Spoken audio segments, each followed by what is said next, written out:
आशा के मोती चैनल में आज मैं आपको कार्तिक माह की कहानी सुनाने जा रही हूँ। धर्मराज की कहानी। किसी गांव में एक बुढ़िया रहती थी। वह बहुत नियम से व्रत रखती थी। एक दिन भगवान के घर से यमदूत उसे लेने आ गए और वह उनके साथ चल पड़ी। चलते चलते एक गहरी नदी आई तो यमदूत बोले कि माई, तुमने गोदान की हुई है या नहीं। बुढ़िया ने उनकी बात सुनकर मन में श्रद्धा से गाय का ध्यान किया तो वह उनके समक्ष आ गई और बुढ़िया उस गाय की पूंछ पकड़कर नदी पार कर गई। वह जमदूतों के साथ फिर आगे बढ़ी तो काले कुत्ते आ गए। जमदूत फिर बोले, कुत्तों को खाना दिया था।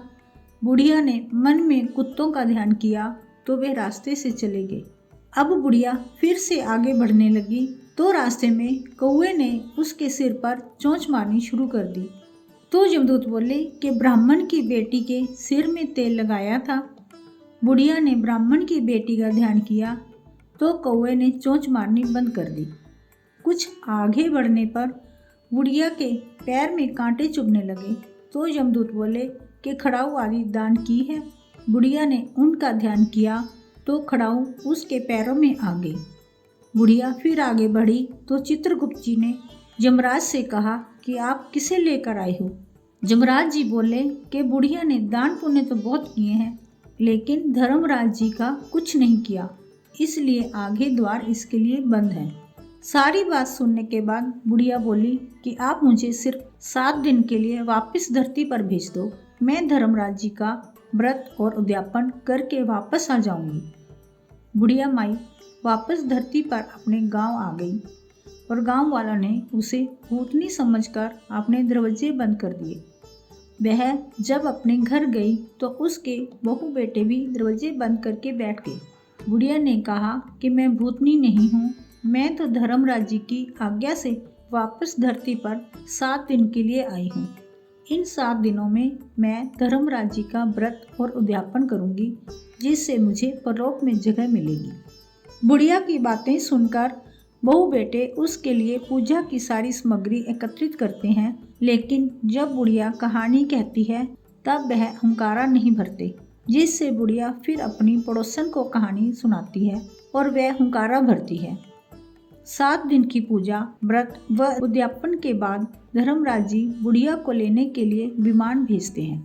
स्वर्ग का विमान देख उसके बहू बेटों के साथ सारे गांव वाले भी स्वर्ग जाने को तैयार हो गए। बुढ़िया ने कहा कि तुम कहाँ तैयार हो रहे हो, मेरी कहानी तो केवल पड़ोसन ने सुनी है, इसलिए वही साथ जाएगी। सारे गांव वाले बुढ़िया से धर्मराज जी की कहानी सुनाने का आग्रह करते हैं। तब बुढ़िया उन्हें कहानी सुना देती है। कहानी सुनने के बाद सारे ग्रामवासी विमान में बैठकर स्वर्ग जाते हैं। तो धर्मराज जी कहते हैं, मैंने तो विमान केवल बुढ़िया को लाने भेजा था।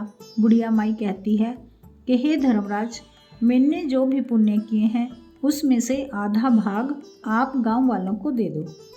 इस तरह से धर्मराज ने ग्रामवासियों को भी स्वर्ग में जगह दे दी। हे धर्मराज महाराज, जैसे आपने बुढ़िया के साथ सभी गांव वालों को भी स्वर्ग में जगह दी, उसी तरह से हमें भी देना। कहानी सुनकर हुंकारा भरने वालों को भी और कहानी कहने वालों को भी जगह देना। धर्मराज महाराज की जय। यमराज महाराज की जय।